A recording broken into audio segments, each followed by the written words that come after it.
Hello folks, welcome back to the channel. Today's video, it's not going to be the Volvo. Someone was asking actually, which cars I still own. Well, we've got the Volvo 480, we've got the Corsa D, and the Zafira B. And this time, we're working on the Zafira B.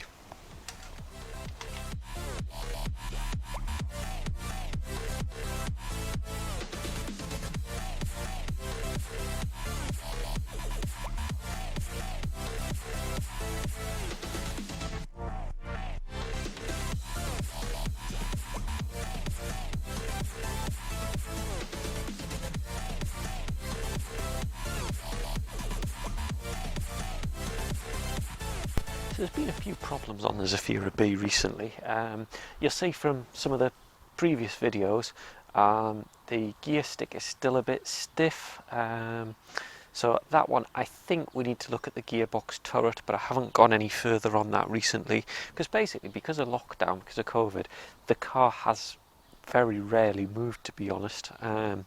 Obviously storing it without the handbrake on, we don't want the calipers seizing up, anything like that, but it's not getting an awful lot of use, so we've still got a couple of faults going on. The first fault, like I say, the gearbox, or the gear stick I should say, sticky. I don't think it's the gearbox. Gearbox still seems really fine. It's just that central lever position that seems a little bit sticky, so I think we can solve that by looking at the turret. But we're going to leave that a little bit warmer weather. It's still quite cold here in the northeast of England. So the second problem is the turbo problem. When it first starts up, it doesn't seem to build up enough vacuum pressure to do that. So it could be the vacuum solenoids, which is at the back of the engine. It could be the turbo diaphragm starting to leak a little bit. If you remember, we have done a little bit of testing on that.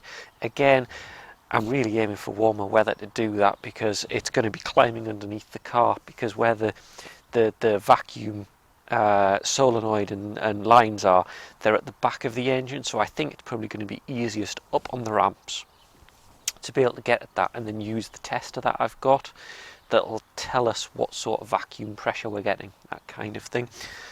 So really today it's a very simple one. So what I'm looking at is, you can see the front splitter is hanging off, so we've got that to look at. Also, if you remember, I put daylight running LEDs inside the fogs and I think one of them stopped working, so I'll go through a little bit of diagnostics on how to do that. Now I think this has come off when I've been putting it up on the ramps, because this sits very low and catches on the ramps, but I'm not quite sure how this clips in. I'm hoping it hasn't damaged any of the fittings that all hold it together. There doesn't look like there's any rubber missing. It just looks like it pushes on. Is that it? Is that all it does? Mainly what I'm worried about is I don't want it actually falling off. Yeah, actually there is. There's a pin missing in the middle here that holds it in place. Let me bring you over and I'll show you what I mean.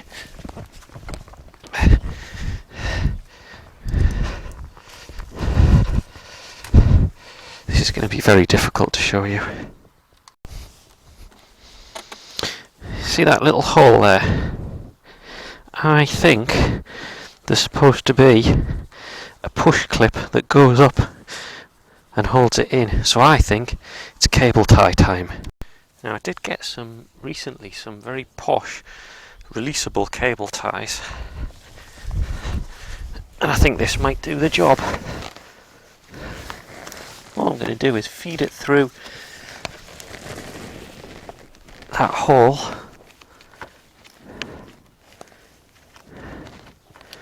and then into the bumper.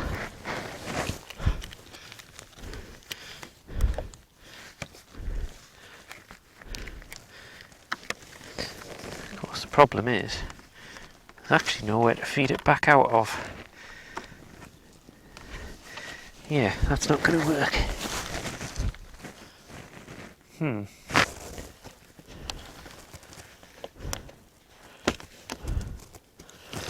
That's a big fail. That's not going to work. So I can't cable tie it. I'm going to have to find something to try and push in and hold it together. Okay, I'm going to admit defeat on that one. What I've done is I've ordered some push clips that do the job properly, because I looked for cable ties, I even looked for bolts, things like that that could fit, and none of them are going to do it right. But what I need is a plastic push clip. So I'll put a picture of it so you see what I'm doing, and that'll have to be one for another time. So let's move on and have a look at the daylight running LEDs that I've put into the fog lamps on this car. If you remember, I did that on a previous video. I'll link that below. But I think one of them isn't coming on. So let's go around and put the ignition on, and I'll show you what I mean. It's been quite a while since I've been using this car, to be honest. But if I put the ignition on and turn the radio off and stuff, let's have a look. Yep, that one's not on, and that one is. That one's not on. That one is. Now, a few people have actually asked me whether these have lasted very long, and it's probably 6 months, but I don't know whether it's the LED or whether it's part of the wiring. So what we're going to do is I'm going to show you the wiring to it, and we'll work out how to diagnose whether it's the LED, the wiring, or what's gone wrong. So to get to it, hard part is, or the easiest way is to take the light out. So what I'm going to do is take the light out, and then we can get at the wiring and we can double check what's going on.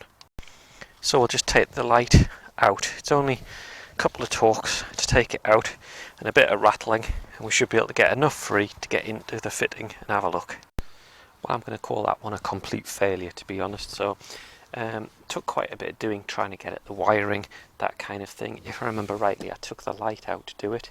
To do that, you take off part of the bumper, and it's a pain to get at. There is a little access hatch, but it's no good for getting down to here.